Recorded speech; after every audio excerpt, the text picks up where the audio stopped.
ഇത് 5 വയസ്സ് വരെയുള്ള കുഞ്ഞുങ്ങൾക്ക് നിങ്ങൾ ഇഷ്ടമുള്ളതൊക്കെ വാങ്ങിച്ചു കൊടുത്തോ. അവരെ പൊന്നുപോലെ നോക്കണം. 5 വയസ്സ് മുതൽ 15 വയസ്സ് വരെ ശ്രദ്ധിച്ചു കേൾക്കണം. അച്ചടക്കം പഠിപ്പിക്കേണ്ട പ്രായമാണ്. 5 വയസ്സ് മുതൽ 15 വയസ്സ് വരെ എഴുന്നേറ്റ് കഴിഞ്ഞാൽ ബെഡ്ഷീറ്റ് മടക്കി വെക്കാൻ മകനെ മകളെ പഠിപ്പിക്കണം. ഭക്ഷണം കഴിച്ചു കഴിഞ്ഞാൽ പാത്രം കഴുകാൻ മകനെ മകളെ പഠിപ്പിക്കണം. അവര് ധരിക്കുന്ന വസ്ത്രങ്ങൾ അറ്റ്ലീസ്റ്റ് വാഷിംഗ് മെഷീനെങ്കിൽ ഇടാനെങ്കിൽ അവരെ പഠിപ്പിക്കണം. അവര് താമസിക്കുന്ന മുറി അടിച്ചു വാരാൻ അവരെ പഠിപ്പിക്കണം. അച്ചടക്കം പഠിപ്പിക്കണം.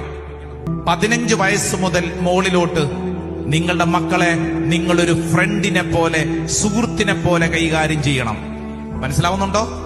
ഓരോ കാലഘട്ടത്തിലും ഓരോ രീതിയിലും കൈകാര്യം ചെയ്തില്ലെങ്കിൽ ഇപ്പൊ സംഭവിക്കുന്ന എന്നാന്നറിയോ? 25 വയസ്സാകുമ്പോഴാണ് നമ്മൾ 5 വയസ്സിൽ കൊടുക്കേണ്ട ട്രെയിനിങ് തുടങ്ങുന്നത്. എടാ ബെഡ്ഷീറ്റ് മടക്കി വെക്കടാ. എത്രയാ വയസ്സ്? 25. എടാ പാത്രം കഴുകി വെക്കടാ. വയസ്സെത്രയായി? 30. ഇങ്ങോട്ട് നോക്കിക്കേ. കൊടുക്കേണ്ടത് കൊടുക്കേണ്ട പ്രായത്തിൽ, കൊടുക്കേണ്ട അളവിൽ കൊടുക്കണം. ഒരു പ്രായം കഴിഞ്ഞിട്ടല്ല. നമ്മൾ ശ്രദ്ധിക്കണം. ഈ കാലഘട്ടത്തിൽ പേരന്റിങ് എന്നൊക്കെ പറയുന്നത് വളരെ വിഷമം പിടിച്ച കാര്യമാണെങ്കിൽ അത് ഓരോ പ്രായത്തിനും പ്രായത്തിൻ്റെതായ രീതികളിൽ ശ്രദ്ധിക്കാഞ്ഞത് കൊണ്ടല്ലേ പലപ്പോഴും ഭാരമായി മാറുന്നത്.